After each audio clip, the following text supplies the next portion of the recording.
Becoming a soul winner is the way you hide sins. We are supposed to be people who hide sins. And this script, this is not talking about Sister A committing a sin and then me going to lie about it. She didn't commit. That's another sin. That's not what it means. Okay, you want to know how to hide sins? James chapter 5, 19 and 20. It says, brethren, if any of you err from the truth, and one convert him, let him know that he which converted a sinner from the error of his way shall do what? Shall save a soul from death and shall hide a multitude of sins. To hide sins is to prevent sins from coming to light.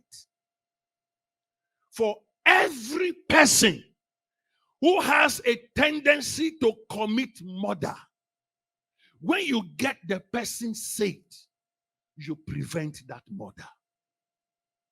Did you hear that? For somebody who has a tendency to promote genocide, when you get the person saved, you prevent that genocide. The less people we get saved, the more sins we allow to manifest.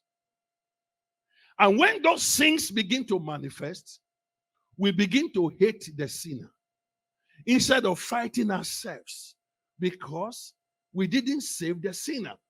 As a church, we have chosen to hate the sinner instead of saving the sinner. We have chosen to criticize people who are not saved instead of saving them. We've turned them to become our enemies. So we are giving them power. And I have said here many times, anything you fight propagates. God didn't tell us to fight sinners. He told us to save sinners. Any sin you don't want to multiply, then save the person who has the potential of committing that sin. So the Bible says, anyone that turns somebody from the error of his ways, anyone that saves a sinner covers a multitude of sins. For the one person that will lead to the Lord, you don't know how many evil you have prevented.